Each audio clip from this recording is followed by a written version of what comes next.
Good morning Kenya, this is Kenya News Alert and I'm your host also Zulfa. Karibuni leo ikiwa tarehe 13 mwezi wa 3 mwaka huu 2025. Okay, you people welcome. I am here with who?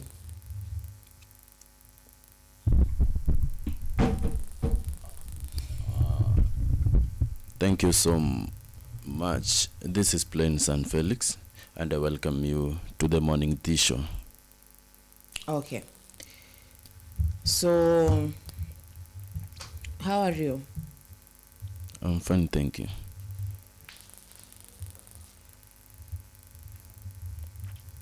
So, people, I hope you had a great night and you're good. I am good. My producer insists that number on your screen, please use it to call us, to SMS us, to DM us on WhatsApp. You could call on WhatsApp, you could text on WhatsApp, or you could do it the regular way. So it's your decision, and you could kama hiyo ni ngumu pia, you could comment and tell us where you're watching us from. Much appreciated. So kwenye taifa leo, genge lilivyoanzisha seli haramu ambako huzuilia na kutesa wakazi bila polisi kujua. Okay, so let us get into that and know what is going on with Kenyans. Mwingine amefungua police station, ili ni genge ambalo limeanza kufungia watu au police station haramu. So wakazi wanaoishi viungani mwa mji wa Kakamega wamekuwa wakihangaishwa na genge hatari ambalo lilifungua seli haramu na limekuwa liki wanyaka kuwazuilia na kuwaangushia kichapo kikali. I think Tilda talked about something like this. They are called the 42 people, but I don't know kama hao ndio the 42 sons. So kwenye mahojiano na taifa leo, wakazi hao walisimulia jinsi baadhi yao walikuwa wakipigwa na kuachwa na majeraha, huku wengi wao wakihofia kuzungumzia madhila yao ili wasivamiwe tena. Mnamo Machi 5, Lilian Chemayo alivamiwa na wanaume wenye miraba minne na wanawake waliokula vizuri. What? Okay, I shouldn't be laughing, but you gotta have a dark humor in Kenya right now. So walimuuliza kwa nini mwanawe, na hata kabla hajajibu, mwanaume mmoja alimwangusha chini kisha akaamrisha wanawake wamtandike. Walichukua simu yangu, pesa na bidhaa nyingine, akisema Bi Chemayo akidondokwa na machozi. Kundi hilo kisha lilimpeleka Bi Chemayo kwenye seli ya karibu, alikampa kipigo zaidi kisha likamfungia. Kifua changu, mgongo na mikono yangu ilikuwa na majeraha. Nilikuwa natokwa na damu sehemu zote za mwili kutokana na majeraha mabaya, akaongeza Bi Chemayo. That is so sad. Aish aliachiliwa tu baada ya kulipa shilingi 300.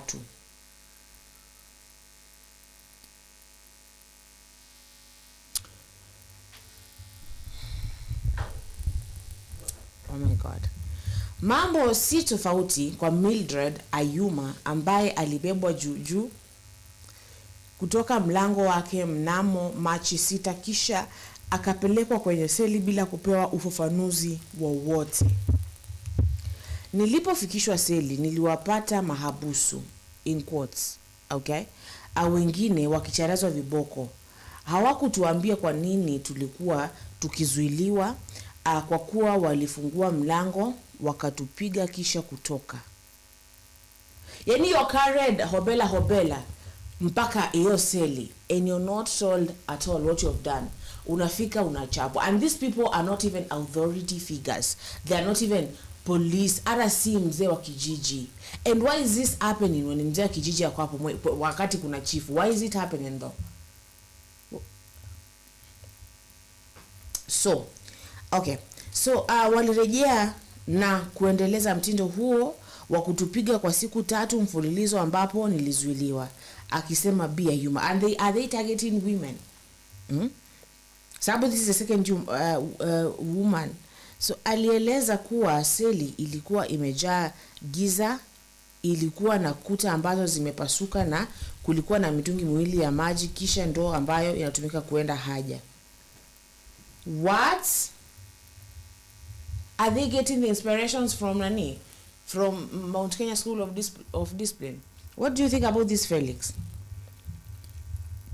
It is slightly unfortunate.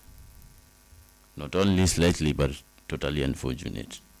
How comes our police station inazanzishwa tu yenye iko illegal na police wako yene ama hakuna police hapo? Kuna mzee wa kijiji. Hao watu wanalipwa nini? Why are they there? I mean something like that mzee wa nyumba 10 anafaa kuwa anajua. That one should know. Then when they know that, they take it to the chief. Why is that allowed? Why is that allowed? Aye? So Lilian, this is another woman. Women. Lilian Imali naye anakumbuka kuwa mnamo Machi 7 alikuwa akioga, genge hilo lilipofika kwenye mlango wa bafu na kumtaka aandamane nao. Juhudi zangu za kuwataka waniambie makosa yangu ziliangukia pua. Waliniambia ningejua sababu baadaye. Akasema Bi Imali ambaye aliingizwa selini humo saa 10 jioni. Alimpata Bi Ayuma na watu wengi 7 waliokuwa wakizuiliwa wakiwemo wanaume ambao walikuwa wakilia kutokana na maumivu. The men were there in tears. Saa 6 usiku walianza kutupiga, walincharaza viboko hadi mapaja yangu ya kafa ganzi. Walitupa ugali na sukuma wiki jioni pekee, lakini hatukuruhusiwa kwenda nje. Akasema na kufichua aliachiliwa pia baada ya kulipa shilingi 300. Ati 300? Ati 300 shillings. 300 shillings. And you're taken with no reason. Akwambi wanakupeleka hapo. They're not even they are not even police officers. No. Unapelekwa tu nyumba fulani. Unasikia the way the tactics they are using is those for venye wale watu abductiwa walisema a dark room with only water and the bucket where you go to help yourself, and then you pay 300 unatoka, both men and female. What is that? Now if I may ask, kwanza nyumba 10 wanalipwa? Our nyumba 10? Yes, they are paid. Who do pay them? I don't know the chief, but they are paid. I know a woman who is nyumba 10 and they are paid. Somehow, then why can't they report such an incident? Exactly. What is that? Okay. So kwa muda wa wiki moja genge hilo lilifungua seli hiyo huku likiwanyanyasa na kuwapora watu ambao walifikiria wamevunja sheria bila kuelezwa sababu. Abi Jacqueline Musa, now this is another one, ambaye nyumba yake ni karibu na seli hiyo bandia, alisema aliwauliza wanachama wa genge hilo kwa nini walikuwa wakizuilia na kuwatesa watu, lakini akaonywa. Waliniambia hata mimi watanizuilia nikiendelea kuuliza maswali na sitatoka nikiwa hai. Hiyo siku walikuwa wakiwazuilia watu 5, akasema. Alipouliza kwa mara nyingine, aliposhuhudia watu 3 wakipigwa, kutolewa nguo kisha kuachwa uchi, walimwambia walilenga kumaliza ulevi na uuzaji wa miadarati. Wait, repeat that line. Walimwambia hivi, walilenga kumaliza ulevi na uuzaji wa miadarati. So they take people. The man asema the inspiration is coming from the Mount Kenya School of Disciplinary. Discipline, yes, because they're the one who beat you. They undress you, they lock you in a dark room, they beat you randomly. Saa 8 usiku ukidhani you're comfortable, ni usiku hatakuja, they beat you. Who has given them the right to do that?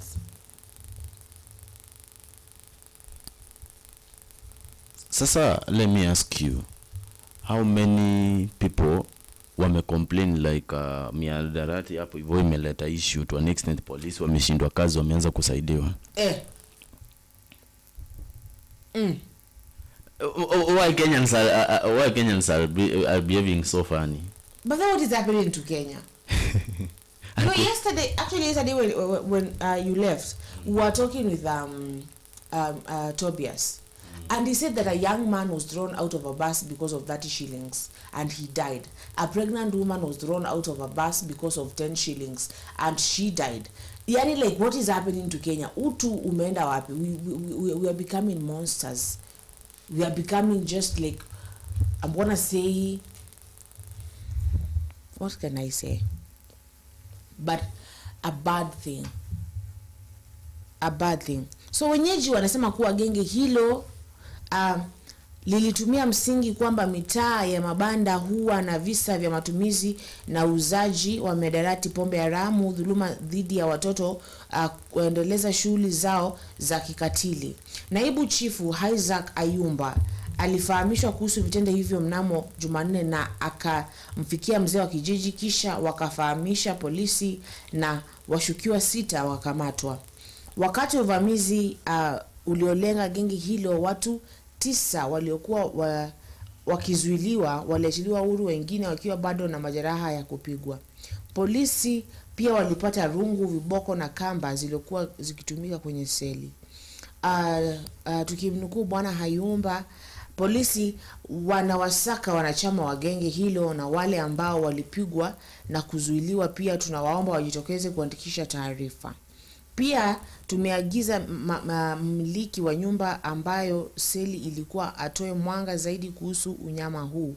Alafu mkazi Zamzam Swale alisema wakazi waliamua kuteseka bila kuzungumza kwa sababu waliofia wanachama wa genge hilo wangewadhuru na hata kuwaua. Now what is that?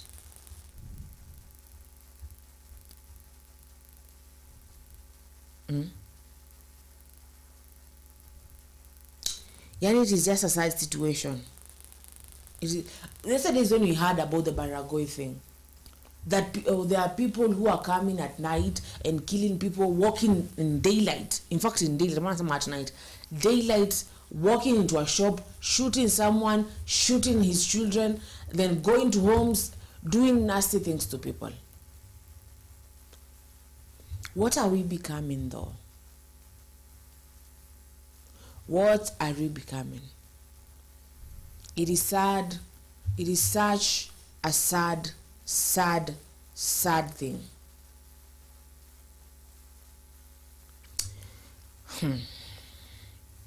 And on our today's topic, IG Kanja ataka polisi waache kuchukua hongo, waridhike na mishahara yao.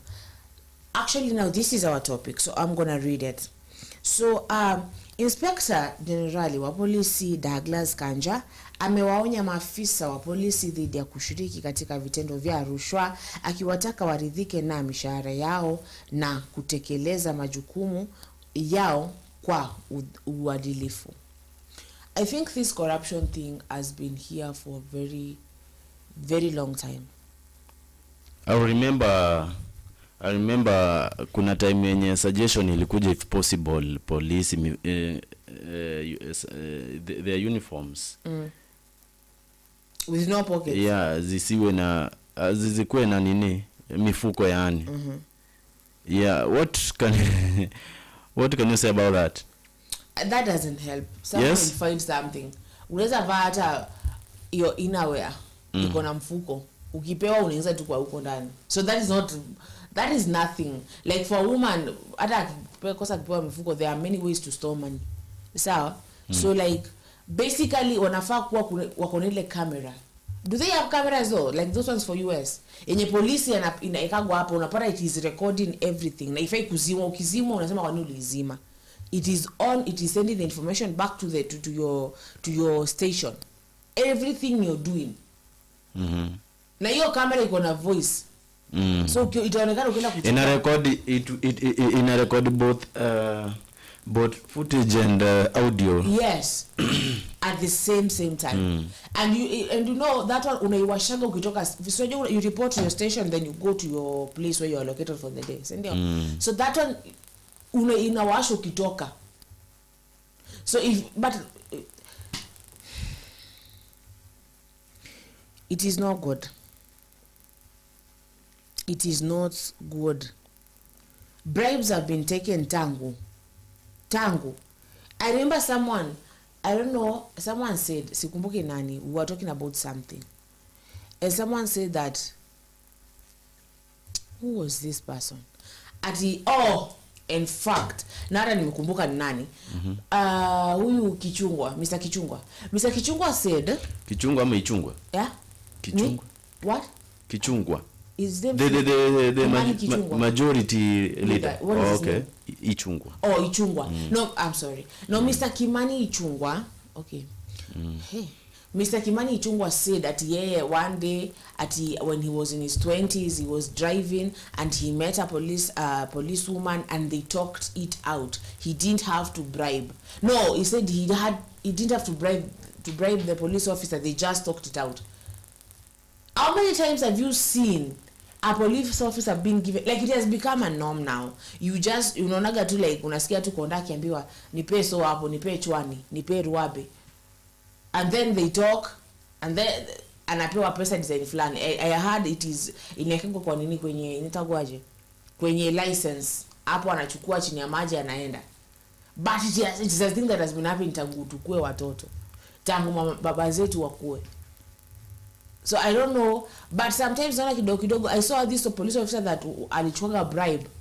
I don't know, it was from Mutula Kilonzo back when I had a story. Na hakujua kama ni Mutula. Akachukua. That police officer tried to swallow that money. You know evidence, akasema let me swallow the evidence. He tried to swallow it. The money that he was given. He tried to run also. The other woman tried to run but akashikwa na polisi wenzake. It is just a nasty thing. It is just a nasty thing. So, akizungumza wakati wa uzinduzi rasmi wa kituo cha polisi cha Mbaraki kilichojengwa kupitia hazina ya maendeleo ya maeneo bunge NG-CDF, Kanja alisisitiza kuwa maafisa wa polisi wanapaswa kuhudumu kwa uaminifu na kufuata sheria. Tukimnukuu, tunapaswa kufanya kazi kwa uadilifu na kuheshimu sheria. Polisi ni waajiriwa wa wananchi na mishahara yetu inatoka kwao. Kwa hivyo, tuache tabia ya kudai ongo na tutosheke na mishahara tunayopata. Now, I'm gonna ask you something. How much is a police officer paid? I'm not sure. 35,000. 35. Huyo ni constable. Na yule ole achia alipo sakabi 19 something. Hapana. Hakuna mtu alipo 18,000. But no, I had a cadet can be paid mwenye 19,000. Zulfa hakuna mtu mwenye anapewa hiyo pesa. Let me Google it for you. In fact, I googled another day about police officers. Unless wale wenye wako kwa college. No, a cadet, sijui cadet or something, are paid such kind of money. Ati after 2 years wanaongeza mshahara. I don't know ndo akiwa wanakuwa internship. 19,000. Are they given internship police officers? Police officer once unatoka college, unaenda directly. Unaenda kufanya kazi. Direct. In fact wakati umepata barua, unaona wakati usha during recruitment, the recruitment ni kama ushapewa kazi. Ara wakati uko kwa college ndio bado unalipwa. I think that those are the people are talking about. But somebody mwenye kwa hapa nje I don't think anaweza pewa hiyo pesa. Surely tamkimu aje. So that 35,000 unaweza confirm kwanza. Okay. Yeah, ndio tujue hiyo pribe yenyewe unachukua ni ya nini na nini inafanya. Unaona? Because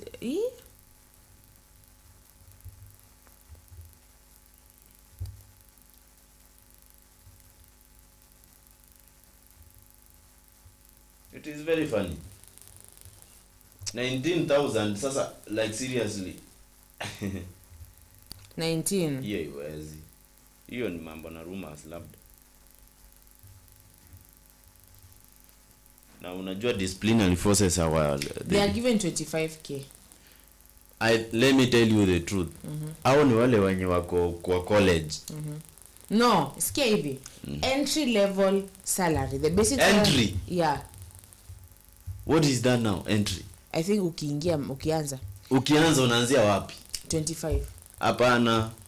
Hujanielewa chenye na. Yaani hiyo 25 but kuna kitu nataka nielewe. Ukianza aje as in I think the first month is like there's a probation of some kind of thing. Maybe you know every company gives a probation time. So ndo kama ndo lipo 25,000 for the first maybe 3 months. So then pay raise, this represents an increase of 4,000. Sawa? So basically from the previous basic salary unaongezewa 4,000. Sawa? Other factors ni ukiwa na rank, experience and other factors. So pia kama polisi unafaa kuwa na nini? Na experience. Sawa? That is the salary.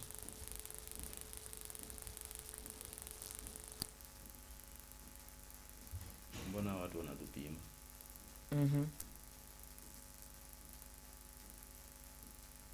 Constables ndo hao, sawa? Entry level police wanalipwa hiyo 21 to 25. Ina depend, sawa? Yes. Then ukishaendelea na officials juu ni nimeona ni 40k as you continue with experience and time. Sawa? So basically someone who's been paid 40,000 anachukua hongo ya nini? 20,000. Oh no, hata 20 bado you can enda tafuta nyumba ya 2,000. So but when you enter, I heard that when you enter the government you can get a loan. Tena even a hizo sasa ni zile advantages zenye wako nazo kubwa sana. So si lazima uchukue nini hongo. Let me ask you. Wewe as an individual kwa mwezi unatumia pesa ngapi? What? Do I be honest or do I just be modest? No, be honest. A lot of I'm gonna say a lot. Yes? A lot. Kwani do you think hawana mahitaji my sister? Yes?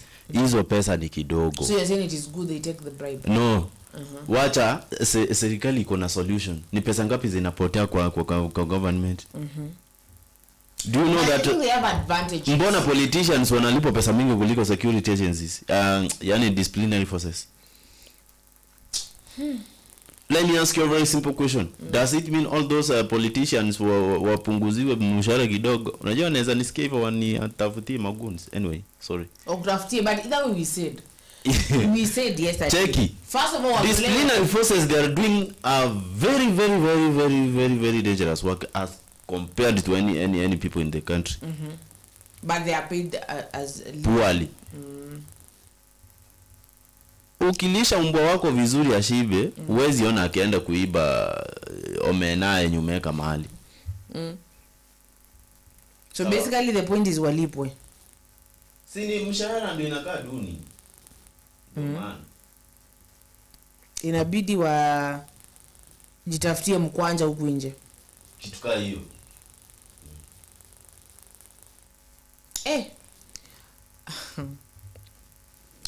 So basically, but let me tell you, they have advantages. I saw like a neighbor of mine akaandikwa na serikali huko, sisi serikali tu, polisi, and after 3 months she took a loan, akanua land, akajenga rentals. So like they have advantages. They have. Mambo ya bribe muache jamani. Mambo ya kuchukua bribes muache. Aya. So IG Kanja pia laani vikali uanzishaji wa vituo vya polisi visivyoidhinishwa. Akasema kuwa kuna utaratibu maalum wa kufuata. You know there's this man who painted started his own police station. Yes. There's a certain man who started his own police station. He paint plotty something like that. I heard ameshikwa, sawa. So anaendelea bwana Kanja anasema ni makosa kufungua kituo cha polisi bila kufuata taratibu zinazofaa. Wananchi wanaweza kushiriki katika mjadala wa umma pamoja na viongozi wao, kisha maombi yao kuwasilishwa kwa wakuu wa polisi wa kaunti ndogo kabla ya kufika ofisini kwangu. Ikiwa wanasisitiza kuwa na kituo cha polisi bila basi lazima wafuate mchakato rasmi, alifafanua bwana Kanja. Haya yanajiri siku chache baada ya mfanyabiashara mwenye umri wa miaka 26 na mwanaharakati wa kisiasa Collins Leitich maarufu kama Chepkulei aliunda kituo cha doria cha polisi bila idhini katika eneo la Cherus cases county ya Uasin Gishu. You have that one, I don't know. In fact, that is the person that I was looking for. They started their own police station. Let me ask you, what do you think inaweza skuma mtu hadi anzishe kituo cha polisi? Maybe that place is not safe. And wamejaribingi kuita polisi huko hawafanyi shughuli, so inabidi now as young people kama sisi wanaume you start like your own itangwaje parole thing. Mnatembea usiku mnachunga nyinyi, so you start your own thing, of which it is not advised. I'm not advising anyone to do that, but maybe imagine kwenu kuna shida ya maybe kuna wahalifu, the people are getting harassed na mnaita polisi, wanakuja siku moja wanaenda, so you decide to take matters in your own hands. I think sasa on your own hands mkiwa na mapanga ama mabunduki pia. Sasa mnatafuta tu sijui nini ama mishale. Mambo ya mishale watch. Mambo ya mishale zi. Sawa? So I think that is a issue. That people wanakaa wanaona hapa walae, if you don't take matters in our own hands, of which it is not good, because mtu ambaye si trained, of which bado police ambaye they act as people who didn't even go to get any training, ama they don't know the constitution or something. But the point is, things are happening and people take matters in their own hands. So when it comes to the point whereby somebody can decide to do that dangerous thing, unajua like that is very dangerous. Yeah, that is very dangerous. In fact, you can even be taken to court. I think when I'm trying maybe to think about this issue, I can say that this guy was trying to request for a police station there. Akaanza kuna place mnaweza weka ikitu. Well, that's how was it getting paid? But yeah, like how 26-year-old 26 things we are doing. So bwana Leitich, mkazi wa Asis katika eneo la Ndugulu, anaripotiwa kuanzisha kituo cha doria cha Cherborbor kwa kupaka rangi jengo la kukodisha kwa rangi rasmi za huduma ya kitaifa ya polisi, kisha kulipangilia kwa vyumba vya mahabusu na ofisi. What? Kituo hicho kilifanya kazi kwa muda wa takriban miezi 6 months. Alienda tukaploti tu akapaka. Actually I saw those memes, they are everywhere. So akapaka rangi or rasmi, the official colors of a police station. Then ni plotting, you know how plotty they are. Then he knows where the cells are, where the offices and all that. 6 months. Kwani hakuna chief mta? Kwani hakuna mtu wa nyumba kumi? What are these people doing? Hakuna assistant chief like mwenye anafaa kwa ameshajua. Kwanza hapa hivyo karibu kuna police station. Ndio ninauliza. I just want to understand. Wait, I just want to understand. You know when wafundi akapima uniform. When something is happening, when something is happening, we really need to think twice. And truly, let's not maybe try to judge that guy in any way, but what is the reason behind this? Unajua kuna mtu mwenye ana grow akiwa anajua yeye ana where the person belongs. When somebody belongs to, for example, a mechanical engineer, you can see some of the aspect in that person that could say that this guy, huyu tukimpeleka mahali fulani anaweza kuwa yule mtu mwenye anaweza tengeneza machines fulani, sawa? This guy maybe has got interest in police services. And maybe never had maybe that opportunity to join that specific department in the country. we really don't need to look down upon this guy. In fact, despite maybe kumfungulia mashtaka and other things that maybe tunaweza fanya, I think inaweza kuwa so good if we can see his potential and at some point try to support that level of ability. Yes. So despite kumfungulia mashtaka ama kumpeleka kotini ama kumpeleka sijui ni wapi, kitu cha kwanza, wacha kwanza waone huyu kijana ako na ability yenye imefikia wapi when it comes to those things. Maybe kama hajaifanya uhalifu wowote, sawa, kama hajawahi jaribu kutumia hiyo mbinu kunyang'anya watu mali zao, sawa, waone maybe kama wanaweza wakampeleka college. Let me tell you the truth, many people wanafungiwa hapa nje. Many people wanafungiwa hapa nje kupata opportunities mahali wanafit, just because of corruption and other issues that zinaendanga funny.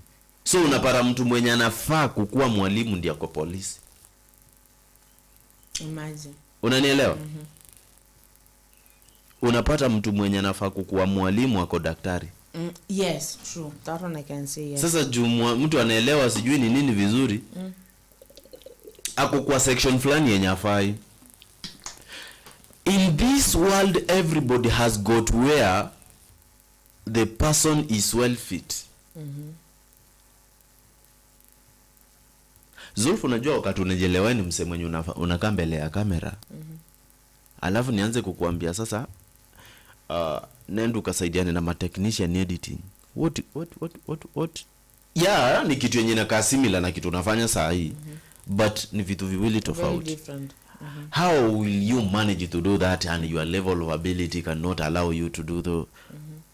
So it is very, very unfortunate. At some point we really need to be very, very, very keen when we choose officials in certain departments. Let every department to consist of those people who are well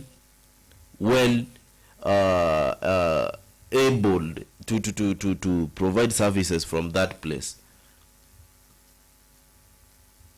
Then you know, back in the US umesema hivyo, like if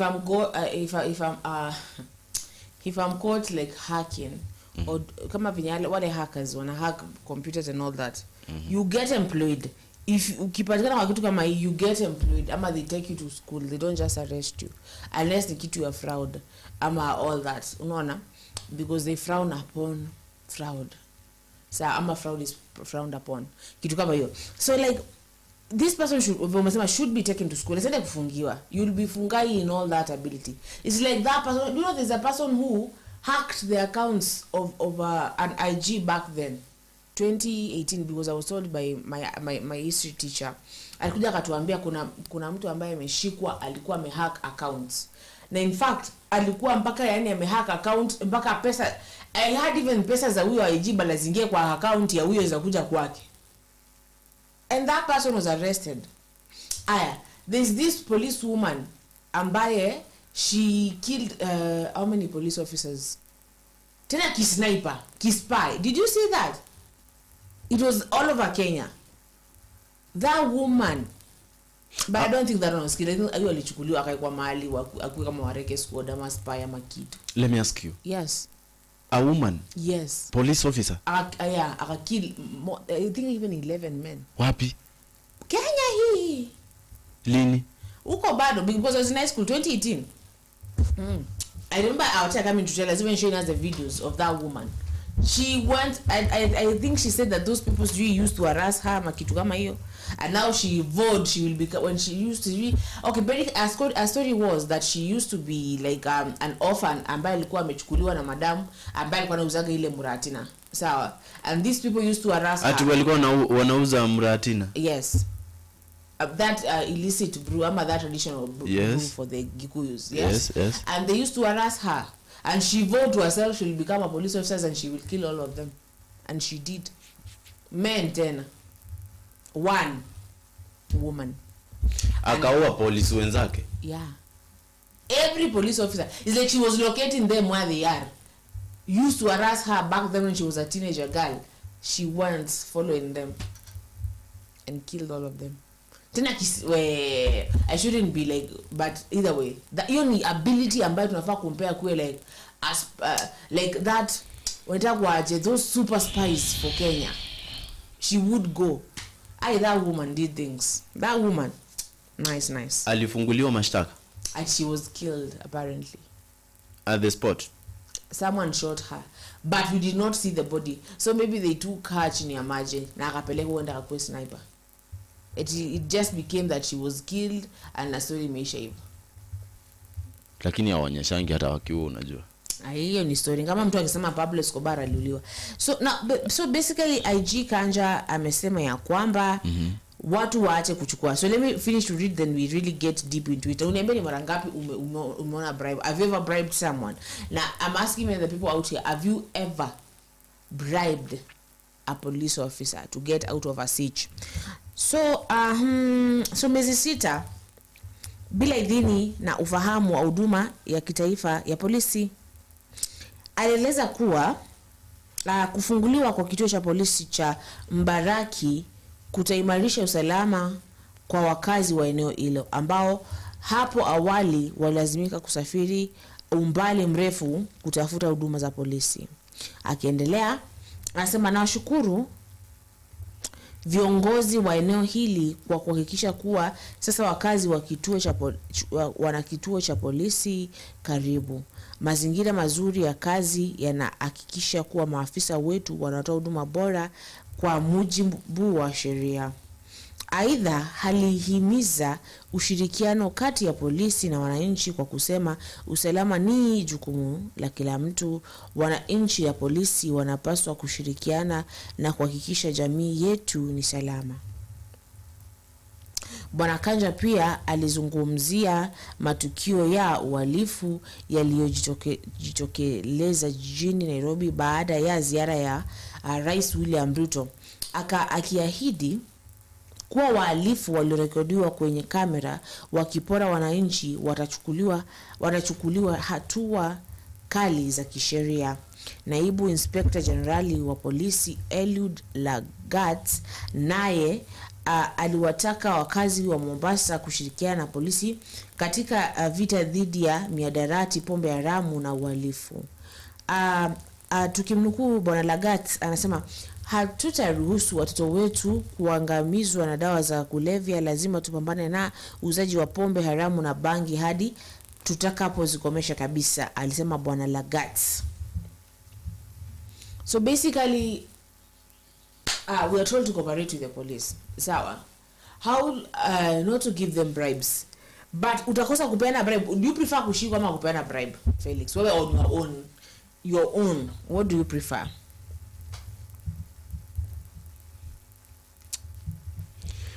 Unajua kitu chenye kinachangia. Okay, before basi nipeni your comment, let me just answer you. Sitamaningi kulala kwa cell mimi. But at the same time sipendi nikitoa pesa yangu kwa mfuko kufanya kitu yenye ifai kufanya.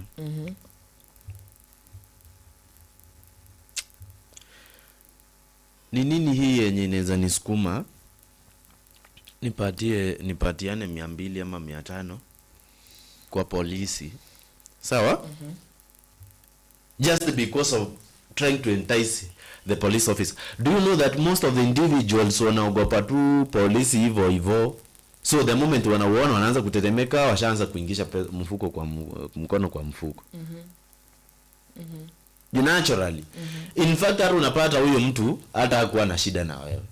Na hata in fact hata huna makosa yote. But mbona sasa mtu ukue so fast kuingisha mkono kwa mfuko? History of police is just harass you, bro. No Zulfa, nimekuwa nikiona most of the individuals moso wa matatu. Because ni shida. You know this person ni shida, hata kushika ndio anakupatia. Na wacha nikwambie.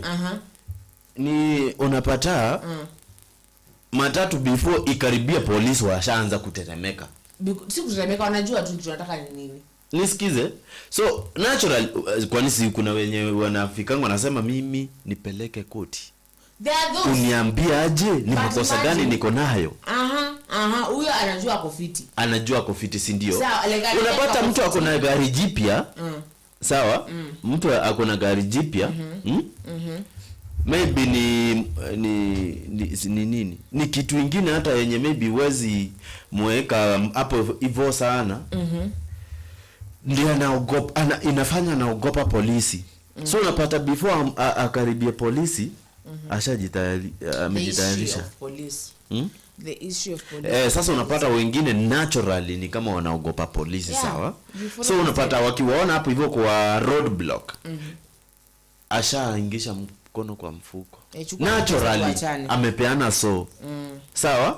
Actually let me tell you, polisi wakati wanachukua hiyo pesa wanasumbuanga watu wa matatu. Akisikudanganyi, sehemu zingine unapata mtu anaenda hadi na 300 kwa nyumba.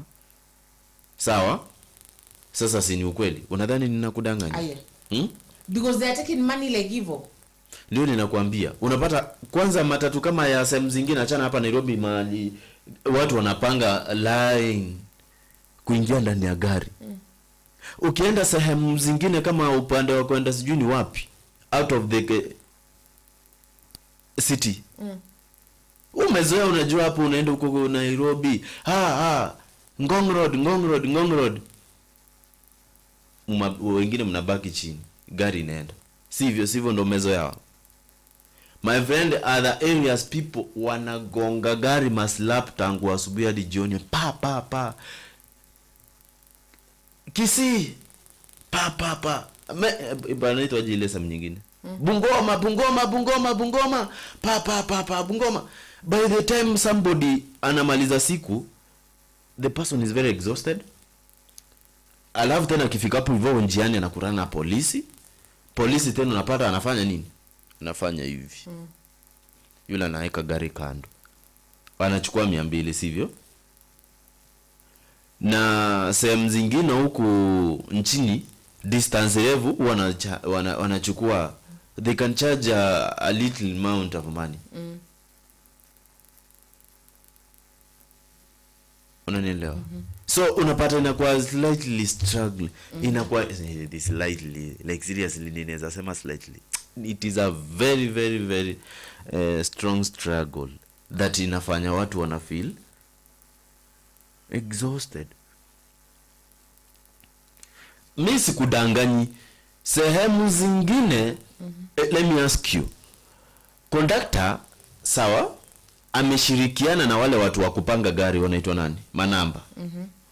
Ameshirikiana na manamba kuchaza gari, sawa? Anatoa 50 bob anapatia yule mwenye amesaidiana naye kuchaza gari. Hiyo 50 bob ishatoka kwa the total amount yenye angepata. Watu wakijazana ndani ya gari, inaweza kwa by chance amebeba excess lakini watu hawajafinyana. By that kuna wenye wanabebanga na excess hadi wengine wanasimama wakiwa lean kwa mlango, which is very dangerous pia. So we don't support that, right? We don't support that. Sasa unapata like at some point this guy anafika kwa huko hivyo kwa barabara, anakutana na mtu anafanya hivi, amevaa kirauni. Anasimama, anachukua 200. Zimefika 250. Sehemu yenye wanaenda ni mbali kidogo, lakini kwa sababu ni sehemu zenye ambazo hazikai za city, mahali maybe mnaweza charge pesa juu kidogo. By hapa Nairobi watu wanakula vizuri. I'm telling you the truth. Huku Kisii, huku Meru, Bungoma, huku sijui ni wapi kwenda Ukambani huko undani. Let me tell you the truth, it is very difficult. So unapata like polisi wamechukua kwa tiripu 2. Unajua the moment unaenda unaweza waachia, ukirudi tena hivyo or else unaelewa the consequences. Sasa unapata like at the end of the day an individual was supposed to get even 700 shillings. Unashtukia mtu ameenda nyumbani na less than 500 shillings, which is very dangerous. So police officers wanafanya watu wanaumia. Let me tell you, Kuna vijana wengine huwa wanapenda kukimbizana na makaa. Sawa?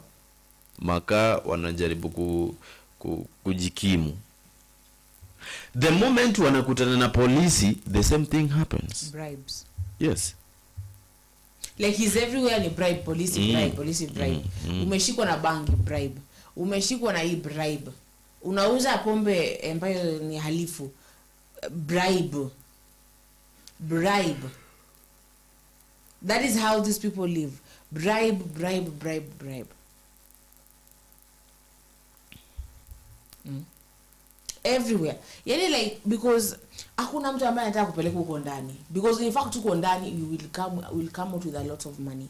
I had a friend of mine alipatikana na vitu fulani. Sawa? And she called me and the police was like saizi mkinipea 5,000 saa hii hata ingia ndani, but akiingia ndani let me tell you utalipa kila mtu ndani, utalipa kila polisi hapo ndani. So like afadhali mnipe to me 5,000 alafu asiingie ndani. And I was like, Fiti, where ingia? Let me ask you. Yes? They are trying to blame police officers that they should not be corrupt. Nani haiko corrupt kwa government sahi? Si wajilaumu kwanza. In fact hata ya polisi inaeleweka. Inaeleweka aje? Zulfa, unapata mtu sawa?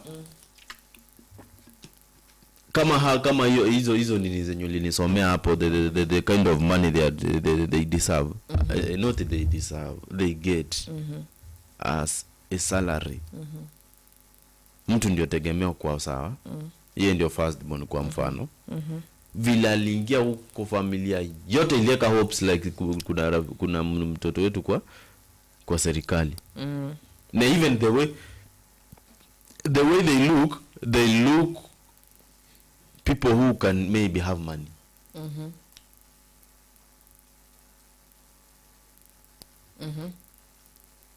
But in the real sense, si hata ni pesa wako nayo. But they have advantage. Which advantage? I say they wanaweza chukua loan. Wakafanya mambo. Thank you. Kuna mwenye alichukua loan. Sawa, ikakuwa kibahati mbaya. Those people, Zulfa, the way you are, you look very good right now, but I don't know with the kind of difficulties you have right now. And at some point, if you can maybe narrate your story to me, then I'll see my story, maybe that I'm better than you. We have got many people outside there who are totally suffering, but they cannot speak. We have got many people out there who are receiving salaries, but they don't even use those salaries. Wengine zinaenda kwa wazazi wao ambao ni wagonjwa. The loved ones, relatives wenye ni wagonjwa. Wengine wanajaribu kukilia madeni ambazo maybe wazazi wao walikufa wakawaachia. Wanakuja kuteswa. You might not know. Let the government iwaongezeange mshahara. Acha nikwambie. I don't know the total amount of police officers we have in the country. But truly, of all those people who are registered as police officers, yes, wanafaa wapeane details, even how they live, their families, where they are coming from, and the kind of issues maybe they are undergoing, so that even the officials when you wanna control kwa where watu, some of them have got these issues, some of them have got these issues. At least wanaweza kuwa na kuelewa to an extent, now watawaelewa pia na ni rahisi wa catered for. Acha nikwambie, the moment you can just assume that somebody is at work, alikula kiapo cha kushughulikia wa Kenya. Huyo jamaa pia kuna shida fulani zenye zinamsukuma hata kama ako kazini. Yes. Obviously. Na hizo shida ndio zinafanya maybe mtu ana despite tamaa ile yenye tumezoea kusema hawa watu wako na tamaa ama nini. Sasa mimi mwingine mwenye pia niko na shida, like me, who do I take bribes from? Kila mtu ako na shida. And as you've heard, we are the ones who pay them. So like, who am I going to take bribes from? Mimi. Who are you going to take bribes from? Wewe Felix. So everybody has issues. You even yourself, you might have a mother at home, a sibling, someone that depends on you, that you're taking care of. You might even be taking care of your grandparents, of your wife, of your child, of your husband, because these days husbands are being taken care of too. So like, who am I going to take that bribe from? Naenda kwa nani mimi nichukue kama Zulfa, sasa mimi nichukuage bribe kwake?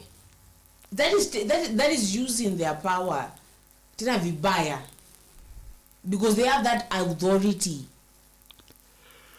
and they are taking advantage of the siege.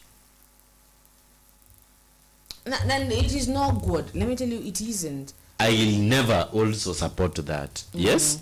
But truly, kuna wengine huwa wanafanya hivyo kwa sababu ya their own interest. Yeah. For fun. Kwa sababu ya tamaa. Yeah. Utadu. Tafadhali mkishika polisi akiwa maybe ameshika ongo, please. Msiharakishe hata kumvuta kazi. Wacha kwanza wamchunguze. Hapana kuchunguza, afutwe. Afutwe kwa nini? Afutwe kazi. In fact, afutwe. Because I've asked you, Felix, that is taking advantage, like that is taking like misusement. My sister, wacha mtu afutwe kazi. Wacha mtu afutwe kazi. Yes. Kama ni alikuwa anaifanya kwa sababu ya own interest. No. Lakini usiniambie like mtu akona malon, mtu akona mashida zinamuandama. Loans too. Who am I going to go to take bribes from? These people as Kenyans, as kama mesikia amesema, these Kenyans are the people who are paying you. Tunalipa sisi, it is us who is paying them, and bado they are coming. Hizo pesa wameconfirm kama zinawatosha. Wewe mshahara wako inakutosha? Umewahi ona nikicomplain? No, inakutosha. You're good. You can take care of your entire family with your salary. You can take care of your brother, your sister, your mother, your father. You can take care of Lakini them. My sister siku au niulizi vibaya. Ninakubaliana na wewe if possible they should be hapo. fired. It's like that man who takes advantage of the secretaries ambao wameandikwa hapo. Anakwambia if you do not sleep with me, then hii job utafutwa. It is misuse of that is misuse of power, and I'm not misuse of power. I'm not maybe sijakata. Yes. Mama sija feel kupiga. Si hivyo. Hapana, nisikize my sister. Tukisema wavutwe, watavutwa wengi sana. Na wengine wataenda kufa na stress huko nje. We have got these people wenye at some point wanapewa tu in fact. Sawa? Wakatai basi. Wanapewa tu. You arrest them. Now say this person is corrupt. Unaweza shika na simu yako, polisi akipokea, sawa? What if upate ni driver alimwambia kuja leo ni kununulia soda. Sawa? Hata kamnunulie basi outside of duty. Acha kwanza ndio ninauliza. Ninauliza pia. Suppose somebody akuja asimamishe gari, aseme leo naomba tafadhali nikununulie maji. Like amesimamisha mwenye hajasimamishwa. Haina shida. Hata kama amesimamishwa. Hata kama amesimamishwa. We have got different ways unaweza jipata kwa shida and you are innocent. But for those people who are using advantage and who are trying to misuse their positions, let the law judge them. And I never support any police officer mwenye anasumbua bodaboda huko kwa barabara. Anasumbua watu wa matatu, kwanza matatu by the way. Afadhali personal cars tunaweza sema wale watu, maybe mtu mwenye kuna personal cars ni mtu mwenye ako slightly well off. Mtu unaweza kaa na personal car na wewe ni maskini. Uko maskini na uko na personal car. Wae kwenda uko mbona? Wacha kunidanganya. Anyway, I'm trying to give you yes, there are people who have cars and yes. Yes, I'm giving you references. Yes. Better that person. Akikuliko matatu ambao wanakandamizwa vibaya. Yes. Somebody anatumiwa vibaya. Yani somebody anaumia. Sawa? So I was trying to say this. Kama maybe amesimamisha mtu wa matatu. Na huyo mtu wa matatu ameamua kumwambia afande, madam, I don't know a police woman vile anaitwa, but let me call her madam, juu wanaume wanaitwa afande. Yes? Madam, please let me buy you a bottle of water today. Amue kuchukua. sawa, wewe mshike na kamera ndo mshtaki, obvious we will interpret that she was receiving a bribe. Basi nunua soda umkuje mpe soda. Unanielewa? Tuta interpret hiyo footage yenye umechukua kama it was a bribe. Is it? And we don't want a bribe. Unaelewa? I'm very sure that clip inaweza mletea shida. Until hiyo number plate yenye pia ulishika mwenyewe akuja asema hapana mimi sikumpatia bribe. I was appreciating them for their good work, for example. Did you saw some footage somewhere which could display a police officer who could expose himself on heavy rains while controlling traffic? Have you ever seen that footage? Uliona hiyo footage mahali? Mwanaume. Somebody who was exposing himself on heavy rains while controlling traffic. Somebody like that. Upate mtu amekuja amesimamishwa na yeye, yes. But amwambie afande, please allow me ni ku-appreciate kazi yenye unafanya. Hiyo ni bribe. Yes, appreciate him. Wakati anampatia, hiyo ni bribe. But I condemn that act whereby a police officer anatafuta, unajua gari hata ikiwa mpya ijaikosa makosa. Kwa polisi. Yeah. Anaweza akakwambia they confuse you with their lingo. Anaweza akakwambia aje, you are sitting on the wrong side. At the wrong side. You were seated in a wrong way. You are not supposed to sit the way you are seated while driving. Yani kitu yenye hata iko. And maybe you are the position whereby you positioned yourself when you were driving was the best position you could drive maybe yourself. My sister, this is not all about your being. Yes? It is all about facts. Please, let every police officer mwenye ako kwa barabara, mwenye ako kwa police station, mwenye ako anywhere, sawa, ajue aje kila mtu ni anangangana na life.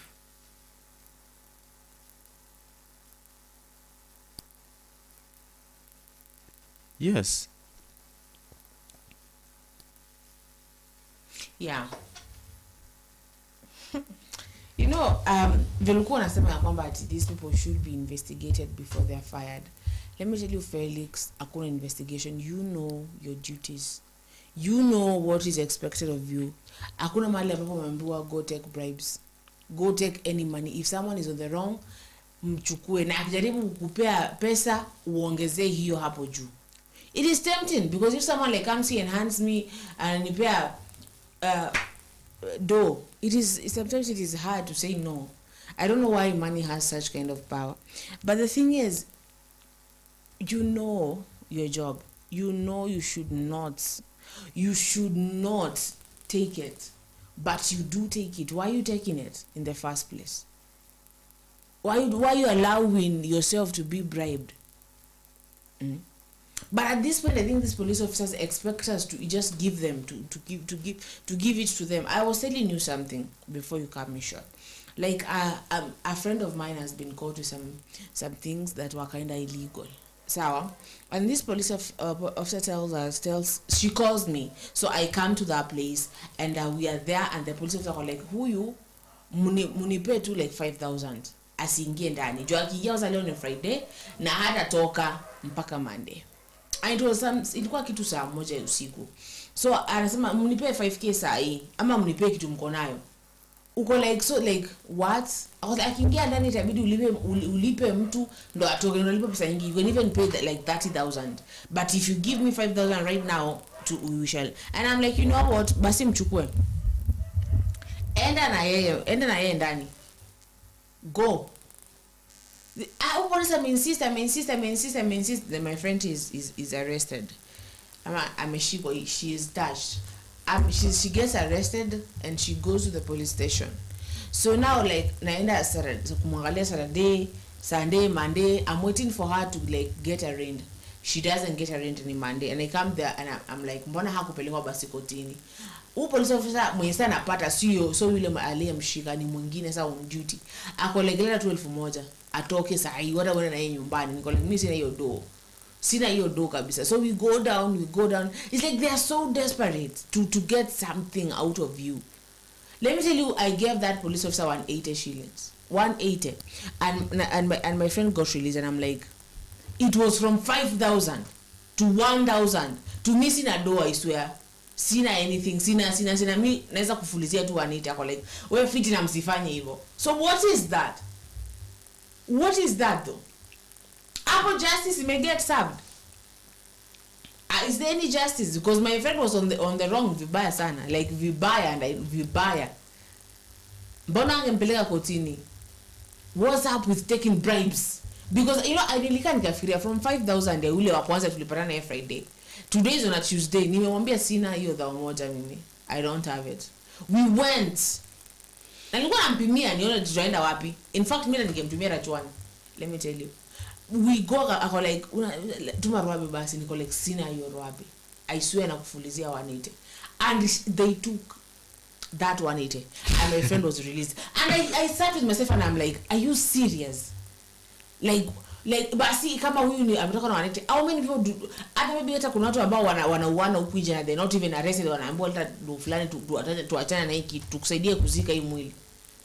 Like why? Because this girl anafaa kwa anaenda ameshikwa for 5 years with the things that she had, but she will not. Walitoka juu ya 180 shillings. Mimi kitu yenye ninaambia IG Kanja wherever he is, sawa, wacha kwanza wangangane na hawa watu hapa juu wamalize corruption kwanza, ndio wakuje kuuliza hao wengine wako hapa hivyo chini. Amepatwa na shida ya millions of money. 500. Mnamwambia rudisha 59 ama 58? 51. Ati. Yes? Ati. Hizo zingine. Alafu mnakuja kusema ati polisi polisi watosheke na 28,000 wakati wao hawajatosheka na almost 1 million. These people are paid more than per month. Very unfortunate. Very unfortunate. Police officers mwenye hauwezi mwanga ni Mtanzania. In fact you cannot. Anakuambia tuende. You will never. Unless kama siku wame change, but the last time I was there you cannot. Yule atakuwa, in fact itakuwa ni kosa lingine umeongeza ya kujaribu kumuonga officer wa serikali. You cannot. Those people, I don't know which schools they are taken to, but they like maybe the people like, because you can never onga Tanzanian police officer.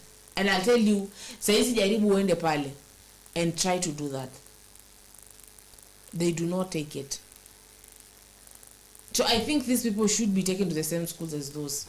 I think China police people cannot take money. Japanese too. Because these people have integrity. And this is where we go back to integrity. What does your job entail of you? You know, when you work somewhere, you know the tricks and the turns of that place. So why do you resort to taking money? Ama is it because it is easier when the police ndakupea tu? Like ndakuwa like shika. Because nakuogopa, as you've said, mtu anatule ni police hata hana makosa, is a brand new car with everything. They even there wametoka driving school juzi. Hawana makosa yote. But they will feel like they are obligated to go and pay money.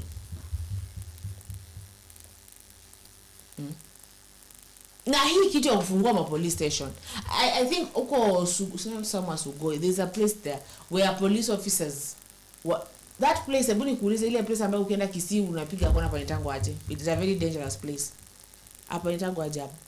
Ati place unaenda Kisii? Then it is very dangerous. Like kuna venye barabara ipo. Kuna venye tu panakaa vibaya. Hata umepanitwa aje? Hapo ni wapi? Hapo Rift Valley hapo mama. Hapo. Unazungumzia Maimayu. There are police officers who walikuwa ni fake police officers with badges and everything ambao walishikwa hapo. Where do they get these things?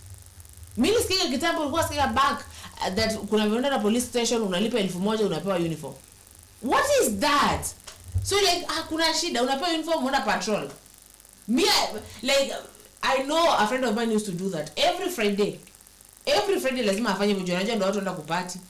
Kuna mtu ambaye anakuanda mbele usiku. They used to do that back in uni days. They used to do that. Anaenda anapeana 2000 anapewa nguo. But sasa alishaenda kama juu, aliomoka. Alimaliza uni akapata job majuu.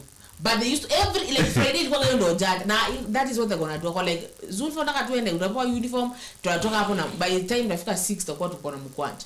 And that's how they used to pay actually their house and everything. Anapewa 12,000 but by let me tell you by 5 they love like more than 20,000 ya kuchukua kwa watu.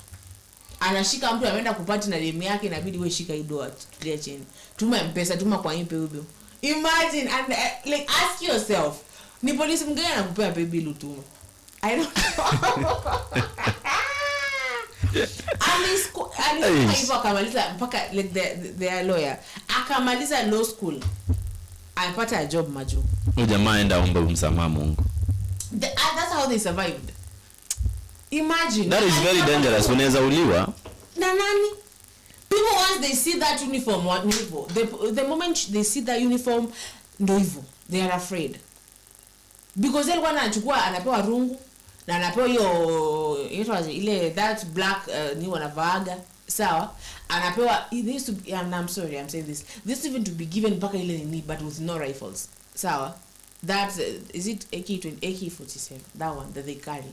Evil anatembea places like where this young bougie young people are going to parties huko, anawashika those people don't want to be nini, anapewa huyu anamwambia leta 3,000 nini hivyo, and by June by 5 anarudisha uniform na yeye anakuja, and they survived that way for all those years that way. So niambie kama polisi wenyewe anakodisha uniform, polisi anakodisha mpaka Mariamu gari, yeah, mpaka gari nakodisha. Because when there used to be many wanaidisha gari, unasikia leta hiyo gari inakam, wanashtua hawa na hiyo gari. What is that? Like it's all business there. And am I mshahara I don't know what's happening. Bribes and these and that and that and that and that. Wale wa maimayo ambao walishikwa wamevaa uniform wanasimamaga hapo. So basically when you see that reflector, your blue uniform with all those things, where are they getting all that from? They are getting it from a police station. So like we need what if tuseme ni wanajishonea? Hey, unapata kila kitu mpaka kirauni ama people are unaenda River Road. Sasa kama watu wana edit president, kama watu wana edit president na machapati milioni moja. Well, I saw that. Mr. Chapati za Ruto. Like seriously, ni nini inaweza washinda? But Kenyans we have like a lot of potential. Zulfa, let me ask you, kama mtu anaweza carve sura ya Kenyatta, cha kucheza bana. Let me tell you, human beings are the most superior creatures. Yes. So usijaribu kujiulize tu anatoa wapi. Mtu kama anajitengenezea bunduki na misumari. Imagine. Niliwahi ona kwa gazeti kitambo sana nikiwa high school. Bunduki bullet yake ni msumari na inakuja ile watengeneza na konji. I don't know. Nilisomanga gazeti nikiwa high school, nilipatanga hiyo gazeti sijui wapi. I read somebody who was killed by misumari. Kitambo, lakini sasa sikumbuki ni wapi. Even see the guns that Kinadera Kimanthi used to use, they were misumari. Inakuwa. Let me tell you, these people I manage it maybe ni wakorofi peke. They really know what they do. Lakini if kama polisi amepatikana amepeana uniform yake imeenda kufanya uhalifu mahali, hapo ni kesi gani mnaongea? Tafadhali si aende tu kotini huko, afunguliwe mashtaka vizuri, aende pia aishi kwa jela kidogo. Uniform iende kukalamisa watu wengine for nothing. Just because you are granted 1,500 shillings.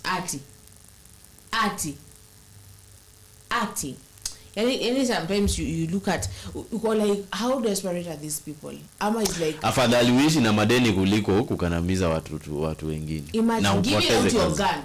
But let me tell you, I was told by some people in Dandora, sawa, back when this person told me anajua watu ambao wanachukuaga guns zao za kwenda kuiba from police officers. They combo from police officers. Your weapon. You know, like a police officer's weapon. Na mbona si jeshi ama jeshi people are so disciplined. Unaisikia mtu zingine watu wa jeshi. So I think police officers pia wanafaa kupewa training ya jeshi. Maybe they will be disciplined. Na wapelekwe pia nini huku. Kidogo waache ujinga. Because you will never you know ushiona mtu wa jeshi hawezi kuwa ras ever. Always. I have got a friend of mine mwenye na kuanga jeshi. In fact ukimuona huwezi jua. They are calm people. They have seen, they know God now, those people. They have seen things. But on a police officer, utapata tu bure na kupata tumekaa tu bure na anzi tu. I saw one video of this police officer. They were in a club. Yes? They were in a club, okay? Now being in a club, anaona ati they should arrest just a woman. They're not on duty. Amelewa huyu madam police officer, amelewa vibaya. Like vibaya. Then akuja, do you know who I am? It's like they were asking, I don't know where this thing, because this woman was sitting down. It was like a nice fancy club. Alikuwa amekaa chini huyu mwanamke mmoja ambaye si polisi, amekaa chini, she has a drink there, she has her mairungi there, and they were just beating stories. So and then this police officer comes na amelewa, yani zake zimeshika vibaya, na anakuja hapo ako like ati, do you know who I am? Do you know who I don't know. And then the woman is just quiet. Then they start harassing this, my badge number is whatever. So drunk, anakaanza kuchukuliwa video. I'm going to take that video. There's nothing you can do. I am a police officer. Sawa, I am here to enforce law. Na madam ambaye aongea namchukua tu video. Akamchukua tu video kwa like, it's like they think they own the streets. We own these streets. Na mtu wa jeshi utapatana na yeye hata kama amevaa uniform, you will speak calmly, you will talk calmly. Patana tu na police officer, angalia hii ni nini, angalia debe. Stop. Like I don't, these people should, sijui wanafaa kufanywa nini, but maybe IG should start like kama vile nimesema hiyo camera, hiyo body cam up inawashwa akitoka police station, ikizimwa at any point aishangi moto, imezimwa kwa nini? What were you doing? Ndio upate every time they are interacting with anything, anytime they are doing whatever they are doing, we know. Tunasikia mpaka sauti mali kwa nitisha ongo venye alipewa, tunaona, we see. Body cams should be introduced in Kenya, so when you shoot someone bure, we know why you shot this person. Gari za polisi ziko na kamera za Kenya? I don't know. They don't. Kwanza siku hizi za mizigo za public service vehicles, almost zote ziko hadi na CCTV. But the police hazina? Why is that? Sijui kama zina. Hazina. Tulikuwa tumeshaona videos. Hazina. They don't. Why is that? So IG Kanja, as you start using new methods. You just don't speak here and say that that is good what you're saying, that they should stop. But as the Inspector Generally, what are you willing to do for that change? Introduce new things. Kama hizo uniform ambazo zina mifuko. That would be good. I don't think lazima majuzi kuna mifuko hazina. Sisi? Story ya kutokuwa na mifuko ama usikuwe na mifuko, hii bado iwezi saidia sawa. Haina but it is a step. No step there. It is a step. No step there. One step too. No step there. Kidogo, nene pole. Cameras zintroduce. Yeah, the cameras will work. Kwa hii uniform anawasha the moment you're walking out of the police station, unafaa kuwasha saa hiyo. Ina reflect like otherwise delete your footage, it goes back.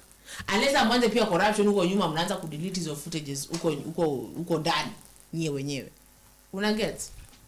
Now things like those. Lakini mimi yule polisi yote ambaye anasumbua watu just because of the little advantage the police officer akonayo kuliko mtu mwingine, it is very unfortunate. Kwanza kuna kitu yenye liwai ni bo a footage, lakini sasa baba hizi footage hata ukiziona tena ukizitafuta unaweza kosa. A footage could show jamaa wa makaa amepeana pesa ndio apite. Ni saa ngapi atakuja kupata faida hiyo 100 yenye amepeana? Aidha kuna mtu ambaye anaona huruma wanyonge. Ni saa ngapi? And it is not police officers peke yao, hata wale wa Kanjo. You saw that woman back in town ambaye mpaka mtoto wake amechukuliwa amefungiwa kwa gari ya Kanjo. People had to come and intervene and be like, hapana, ati umeshika aje mtoto a 2-year-old child umemfungia sababu mamake ana 20 bob ya kukupea? What is wrong with you? Watu wakafungua hiyo gari wakatoa mtoto. Hiyo nao ni makosa hiyo. Sasa mtoto shwali ama ni walikuwa wanajaribu ku threaten mother. Yes, madam akapiga nduru and Kenyans wakakuja. It is mpaka how like it is getting nasty out here. Really nasty. People value the paper more than the human. The paper is more powerful now. That paper. Man made money and money made man mad.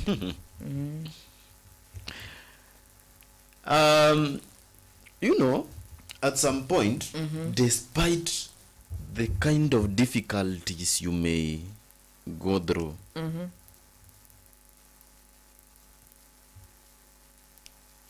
you really need to value your job and try to secure it. That's why somebody like me niko hapa kila siku kujaribu kufanya kazi.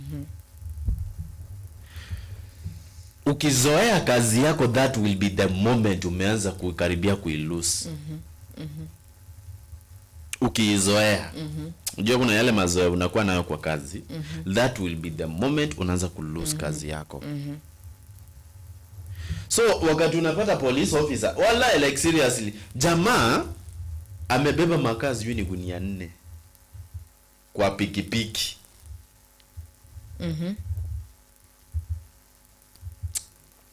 Alafu tena unakuja unamwambia kijana, leta pesa ama nikushike. Thank you. Charcoals are illegal and at some point are not allowed. Yes? But why can't you take that person to court? Ama kwa cell. So that court iende kumzungumzia. Why must you take 300 shillings? Si umchukue tu, at least ndielewa makaa yamekataliwa. Umpeleke ndani. Tujue basi ni ulimpeleka kwa sheria. Mbona yamekataliwa? I think it is because of deforestation and the kind of fumes they expel. In fact, those carbon monoxide, yeah, it is very dangerous to human beings, and even not only human beings but animals. Carbon dioxide can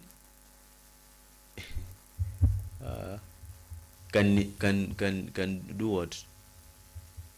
Can kill you. You will suffocate. Yeah. So those fumes are very dangerous, and at some point they do deforestation because of those. But what if I cut one tree and I plant another one? Ni saa ngapi itakuja kumifikia yenyewe kata? Squeeze na mea tege. Oh my god. Hapana. Cha kunidanganya. Yeah, but nowadays they do mea tege. Kama unapata mti ya almost 5 years. Haitoshani mkono wako kwa unono. 85 years.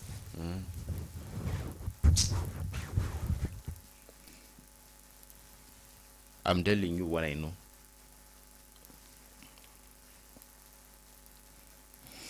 Mbona unashtuka? I'm telling you what I know. That a tree of 5 years is not big. Yeah.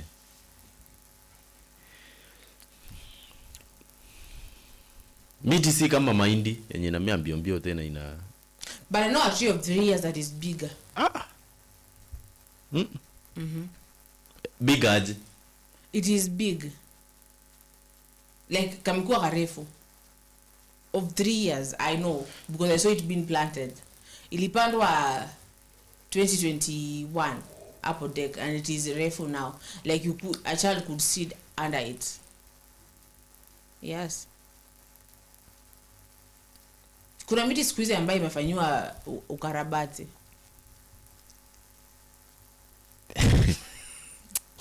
Ukarabati. Yes. Kuna miti ambayo imefanywa ukarabati. Hiyo ndo maana unapata like hizo vitu zimekataliwa. Mtu ameenda amekata miti, amechoma makaa. Akipita kwa barabara moso, those people from Narok. Do you know those people from Narok who could sell charcoal? Na tunafaa kutoa basi wapi energy, means of energy ya kupikia? Ziko mingi. Clean energy ni gani? Tell me one. Clean energy. Clean energy. Stima. Na ndo kama hakuna stima ushago.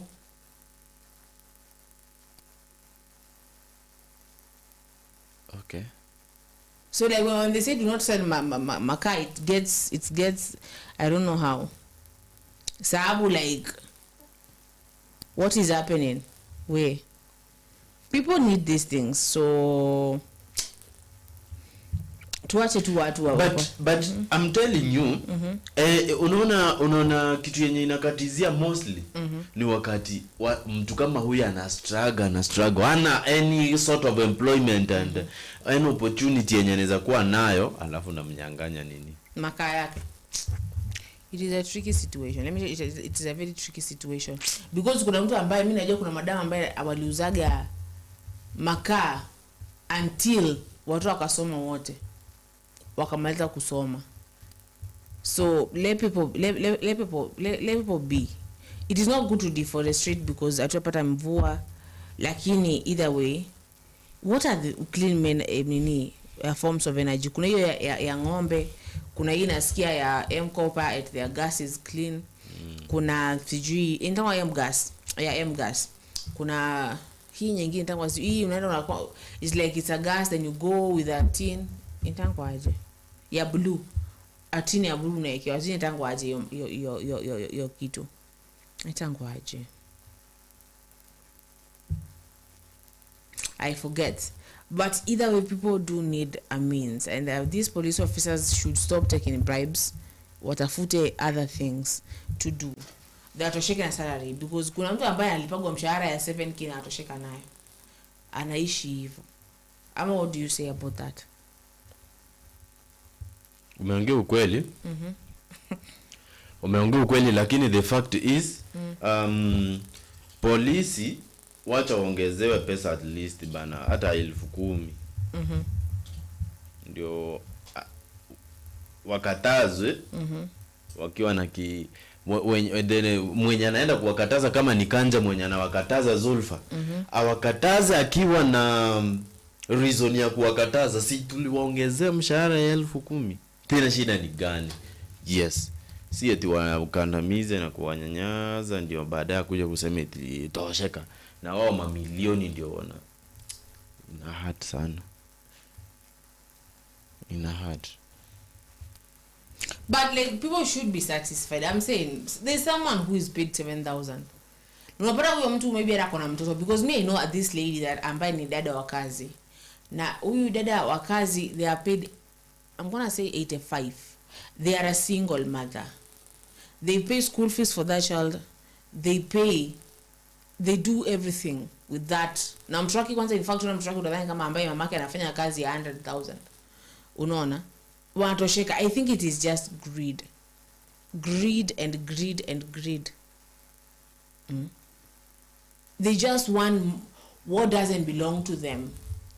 Misuse of power. Ndio tunarejea hapo. Misuse of power.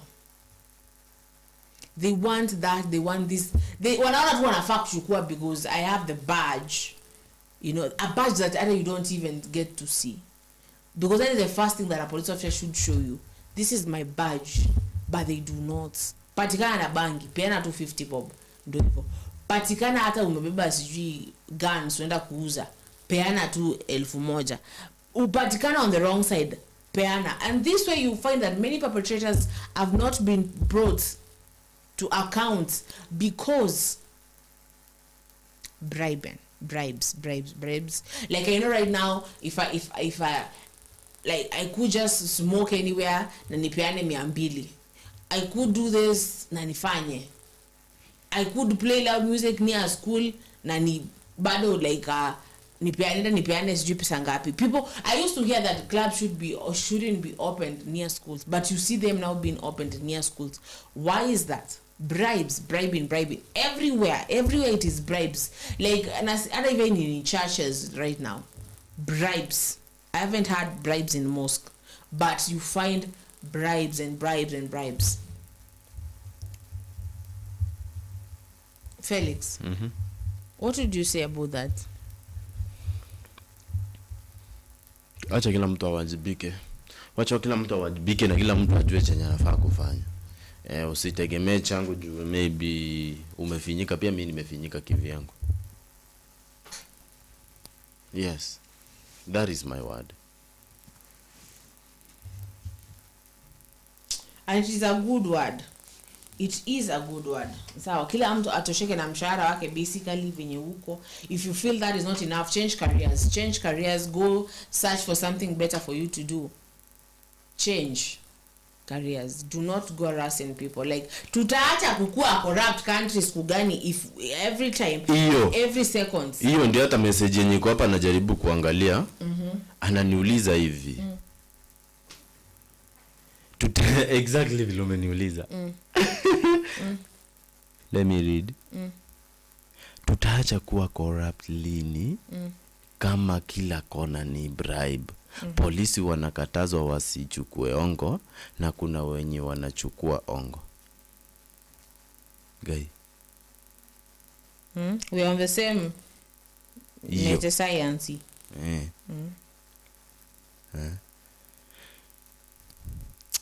It is very funny. We will never stop being corrupt. Never.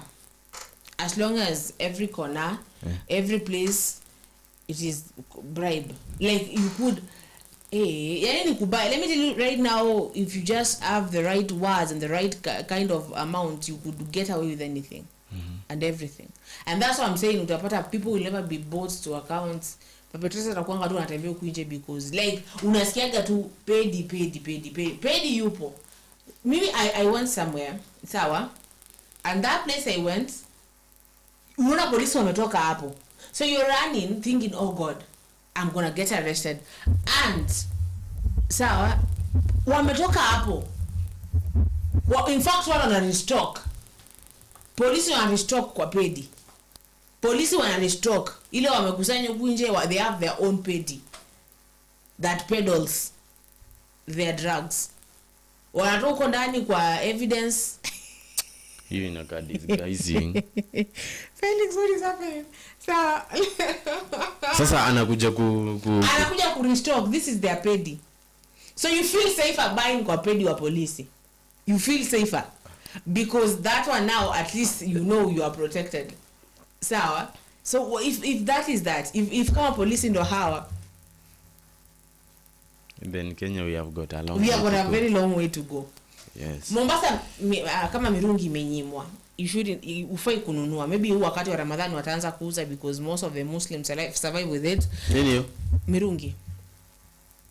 What is that? Miraa. Ndio inaitwa mirungi. But in Tanzanian language. Now. Miraa siko prohibited Tanzania. Yeah, yes, that is what you know. Now, the thing is, sawa, right now, Miraha, let me use the words that maybe I've been saying that and you don't get it. Miraa imenyimwa Mombasa. It is banned. Like kabisa, afadhali za upatikana bangi. Sawa. But it is still the county inakuanga na powers za kuban kitu. Yeah, the governor did ban. Iko na power. But inaingia. Because people, let me tell you something that has really affected people. And it is bad. I don't want to get into that because it is bad. They used to be one of the people who used to buy my thing, and they're not buying now. Now the thing is, bado inaingia. How is it getting in? Bribes. Saizi unauziwa, like, you know how it is sold in a black paper. Right now it is sold in a dish. Unaenda kwa mama Caleb, mama Caleb anakukia kwa dish, unabeba na dish. So bribes, and police officers know mama Caleb anauza. Na kama account isha ban, nenda kamshike mama Caleb, hamshiki mama Caleb. Anakuja, anachukua bribe, anaenda. And that thing is continuing. Huyu anauzia teja. This is where they get the cocaine from. You know. Yani polisi wanaona raha wakati mtu analala akiwa amefanya hivi amesimama. Ketamine inauzwa pale. Huyu ndo anauza ketamine huyu. Ndo anafanya watu wanainama. You know. And you go take bribes from them. Unaona venye hiyo kitu mbaya. Do you know that thing has affected many people in LA? Ketamine. Bribes, bribing. Any this thing of corruption and bribing, it is a bad, nasty thing. Wewe polisi ukitembea ukiona watu wameinama hivi kimtu ni kizombi. Umewaona vile wanafanya? Yes, I saw a whole documentary. Hata you should go look for documentary ya mkaka mmoja. Amefanya ya LA, that ketamine thing. You know ketamine ni dawa kudunga nini? Horse, farasi. Ndio nini kwe? It is for pharases. Ikiwa gonjwa inafaa kudungwa ketamine ama something. But it is, I know it is a horse tranquilizer. Yes, it is a horse tranquilizer. It is tranquilizer is a horse. You know horse is something strong. Horsepower. Horse. Na mwanadamu anachukua akadungwe kitu ina tranquilize. Kama that thing inadungwa horse inaanguka chini. Maybe they want to transport a horse. So inadungwa it goes. Ina sterilize. Tranquilize it is. You dunga it to nakwambia aje in how ongea tu tujue kutranquilize when I want it is to make it, you know how people use that thing. I'm looking for words. Someone tell me how to how to explain. But basically dunga horse inaanguka chini, sawa, inalala, inakuwa ni kama kuwekea mtu mchele.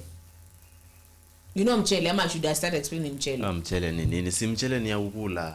Tena unaekea mtu mchele. See? Mchele. Felix now I'm gonna start taking you to clubs and places. Sawa? Ufanywe hizi matendo, ukishafanywa matendo unajua. There's this katembe called Cosmos ama benzixol. You smash benzixol. Okay. You smash? Ujinga wewe. You smash that yes? After smashing uko na ujinga mkaka. You smash it. Yeah, you smash it. Smile. Ukiniangalia it smash. When you smash, okay. Unaibonda.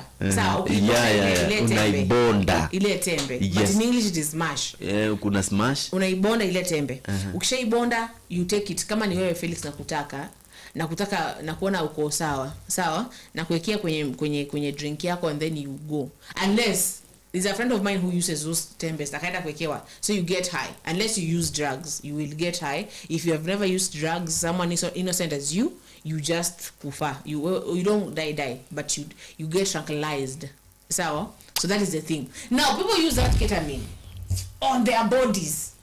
Kitu ya horse on your body unakosaje kuzima man? Zimmerman is a place. Actually, Zimmerman is a place. But unazima.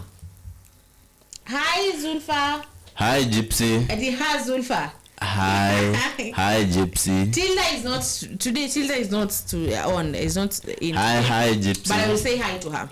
Hi, Gypsy. So Gypsy, I'm greeting you. Hi. Will you mind if you repeat typing hi to Felix? What? By that I like Gypsy. I know you do. I like Gypsy. I know you do. Thank you so much. Yeah. So basically corruption inafanya watu wanapotea huku nje. Perpetrators. You know, at some point I do question myself, then why do police officers could allow this to happen? Yes. They're the ones who should. Why are you killing young people and young people are dying? Me najua place at a place where I will not mention, but the chief is the one who supplies those pills to young people. The chief. And young people have stopped working. Young people have hey, na polisi wanajua wanachukua tu bribes kwa chief. You're smiling now, you feel good? I'm feeling good. Yeah, I know you're feeling good. Yeah, Thank you, you're doing Gypsy. good things here. Felix is smiling mpaka tunaona meno ya huko. So basically it's not good. This bribing should stop. Waache kuchukua bribes everywhere. Chemistry unajua daktari si daktari, is a quack doctor, you go take money. Instead of now people die. Anakuja anadunga mtu die ICU because you took a bribe there. And you're the people who we trust. Like when you see something that is wrong because you're here to enforce law and order, go do what you're supposed to do. Bring this person to Nini. Like, my dream team in the studio. A pair. We are in a pair today. Wallah. Yeah. Yes. So it is not good. It is a nasty thing. Gypsy, what do you think about bribes and police officers taking bribes? Should they be satisfied with their salary of the kind? But they should be. They should be satisfied. Any amount that you're paid, you should be satisfied with it. You should be satisfied with it. Because when will you choose your career? Come on, so good. Go change another. Go take another career. I heard that what police wanapeleka go shule. Jeshi people they are taken to school to learn something. Yes. But are police officers taken to school? Mbaya sana. Niambie moja alipelekwa shule. They are. Which school? They see wanafanya the exam. They do even an examination. No, I'm talking not the exam of to become a police officer, but once you're a police officer, unapewa kama you want to do another course, you're given a chance. Because I know a cousin of mine that ni wa jeshi, ni wa KDF na amepelekwa shule. Like sasa anafanya another, she's doing something, I don't know, commerce or something. She's doing but another thing though. And you are KDF. Like there's a program you're taking to school. Back I was thinking I should join the KDF. Don't start. Now you. Yes, me. Train. Yes. Yes. I'll be very happy. I'll be the first person who will celebrate that. Hello. So basically tuache. Ama ambia watu kitu Felix.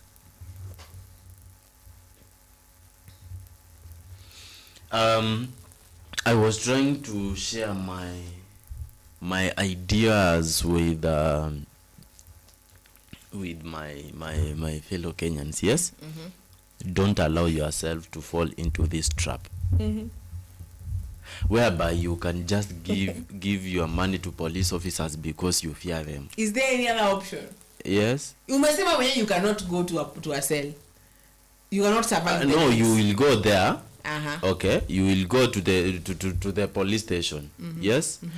If they decide to make a good conclusion according to what maybe you people you disagreed, yes, according to your disagreement, then you will see how to treat it, but not just because I want to bribe you and maybe transport something I have.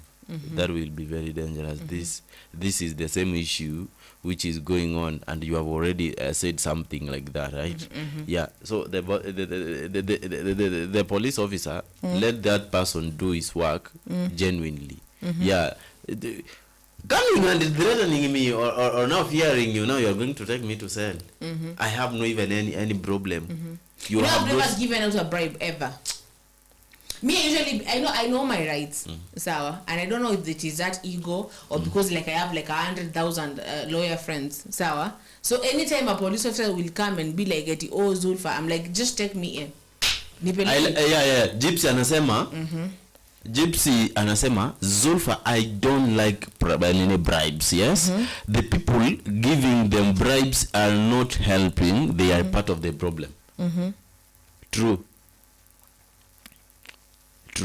Yeah, you are part of the problem. Actually, I will never. Let me tell you, I will never give out. I'm always like I'm comfortable, nipeleke ndani. Haina mambo, nipeleke tu. Serikali itakuwa imeniprovidea lodging hiyo siku. 20.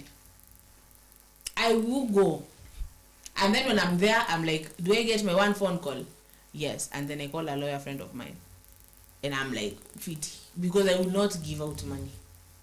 And every that day I gave out that 180 shilling. It is because that friend of mine had asthma. Na walikataga nikimpe hiyo itakuwaje ile inhaler.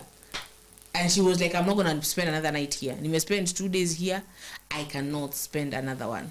So please. And I was like, okay, fiti. Let me just pay this 180 shillings. And I paid the 180 shillings from 5,000. Nikampea 180. We are never going to stop to be a corrupt country. Corrupt. Nigeria is the first country in corruption. Kenya squeeze imechukua namba hapo, at least iko number 3. Number 2 or number 3. Corruption. Bribing every time. You're bribing even children nowadays. Everybody knows what is bribes. And it is becoming So wanasema do not give police officers bribes at all. Tell them to take you to court. Yes, you're like confidently nipeleke kotini twende. Unasikia amekwambia they tried bribing my friend and the person said take me to court and was left to go. Yes, when you say take me to court they fear. Wanajua huyo anajua rights zangu. They want to say tunipeleke kotini basi. They fear. They are like usidu hivyo tena. Imagine. It is just easier as nipeleke kotini. Now you stand your ground. Take me to court. Take me before thy judge. So, and they will be like, what if you ulishikwa na bangi? Nipeleke na mambo. Yeah. Nipeleke. It will also depend. How do you know that when evidence that your bangi ni yangu? I don't know who it belongs to. Yeah. But I've been found in possession. Imepatikana kwa gari lako. Mtu sasa alirusha, bahati mbaya kaingia. Nilikuwa nimefungua madirisha. Yenye imepangwa. Yeah. Let me tell you. Hadi kaja. Let me tell you, there are a lot of ways. Take me to court. Unasikia kitu cocaine imeshikwa. Did you hear that cocaine that was touched? That cocaine that was give me the right words. Ilishikwa huko Mombasa. Did you hear about that cocaine? Then apparently it was banned. But someone from the sawa told me that akuna, in fact any drug you hate bangi zimeshikana za milioni 30, they are never banned. They just show you banning things, but do they wanachukua unga wana ban unga, unaona ni unga, wanamwaga unga, unaona, but they never ban anything. How will they ban like 100 trillion? How is it? Let me ask you. Wanakuja kubadilisha hizo vitu sangapi? Let me tell you, they never. They just want to like the person who told me is an in person. Huko like anajua like when those things are ziko hapa anakuaga hapo na azichomwi. Whether kama like ni Pablo Escobar has sent like gallons and gallons of cocaine here. He has already bribed the government of Kenya for it to come into Kenya. Ketamine kikuja huku. It is already hizi vitu bangi they already so let me see there's a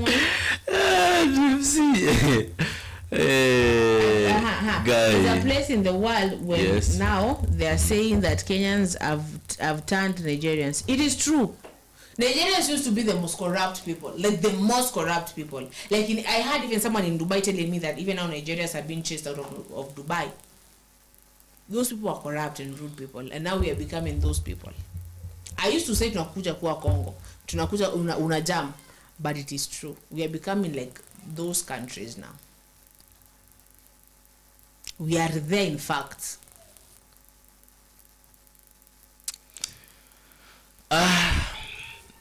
It is very funny. It is very funny. But now, truly, now that police officers, they chose that work, they chose that job, I'm requesting them, despite their difficulties that could make them maybe collect some money, some cash from people, let them try to avoid so that the country can run smoothly.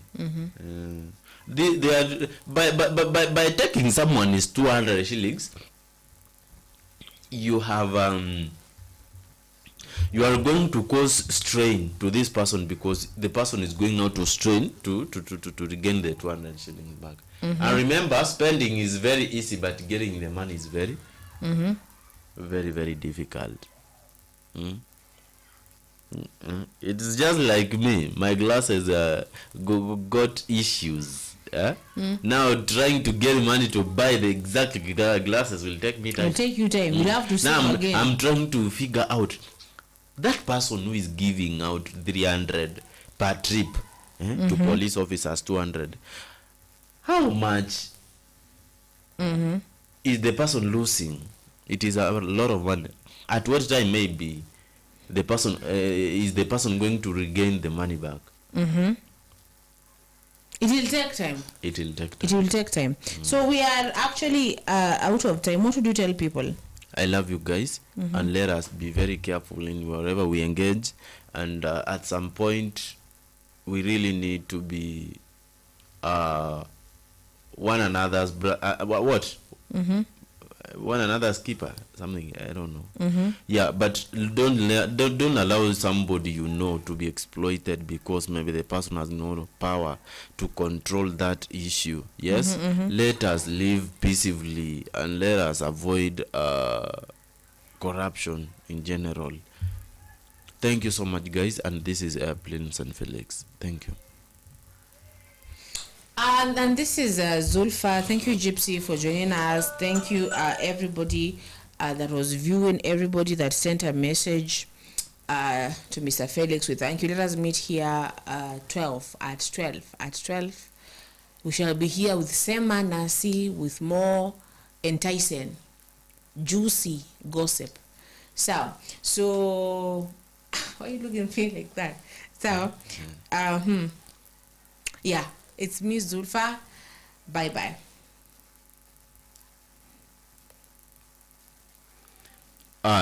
Gypsy.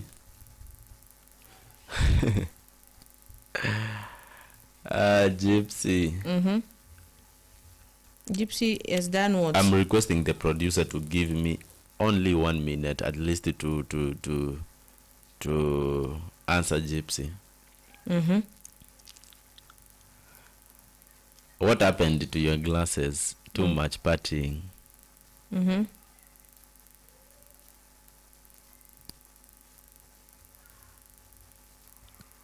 it is that one is talking.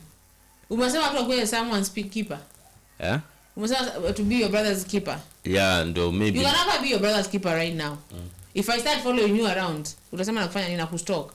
If I'm everywhere in your pages, liking everything that you're posting, utasemaje? What will you say? Or as in, maybe. Okay, I can say that I didn't maybe deliver that message in a good way. Gypsy, by saying that I meant that what can I say? When you see somebody trying to take advantage over your friend, or when you know that somebody is going to take advantage of your friend when it comes to these things, whereby maybe you understand that the police officers are going to exploit your friend and really you are very sure, then you chip in if possible as maybe as what? As a brother or a sister. Yes? Yeah. So not just invigilating everything that your friend is doing. Is that the point? Now many level. Like, if you realize that somebody is going to be exploited somewhere through corruption, yes, it will be very, very good enough for you to pass the information earlier or chip in and help in any way. Yeah, that is what I meant. Gypsy, did you hear? Did you hear that young boy that was thrown out of a car because they didn't have that bob to pay, and they died instantly because they were thrown like from a very fast moving car, and they died. And a pregnant woman also was done the same. And actually, I didn't know that mpaka jana nilipoambiwa. It is so sad. It is so that sad. People sat down and saw a pregnant woman being thrown from a flyover. From there, and you see this a pregnant woman being thrown because of 10 shillings. She didn't have, like, it was 80 bob and she had 70. There's no one who could say, no, don't do that. Ama mshushe basi. Thrown out. The woman died instantly, the boy died instantly. And I hear that car has not been even arrested, even up to now, because apparently it is owned by an influential and powerful person. Inaitwaje? I'm forgetting the car. But it is not Rainbow, it is the other car. So, those other matatus are those ones. And it is so sad. It is sad. Very unfortunate. Very unfortunate. How can you kill somebody because of that bomb? Life is very short. Shit. It is sad. A dirty bob, a pregnant woman. 10 bob. The pregnant was 10 bob. The boy is the one who had 30 bob. Different instances, and none of them have been arrested up to now, or even nothing. The driver is still huko tu kuendelea. It is so sad. Okay, so see, we meet hapa saa sita. Yes. Yeah. So thank you so much, Gypsy, for your concern. I think I rectified my statement. Yes. My glasses. Anyway, that's why I'm straining though. You party too much. No. I was not partying though. What were you doing? Losing glasses. Kitu kwa macho hii inatoka aje hapa, si kwa mfuko. Usko hiyo. Yeah, so it was unfortunate that somebody sat on them accidentally. Yes. Yeah, not partying, Gypsy. So anyway, thank you so much, guys, and I really appreciate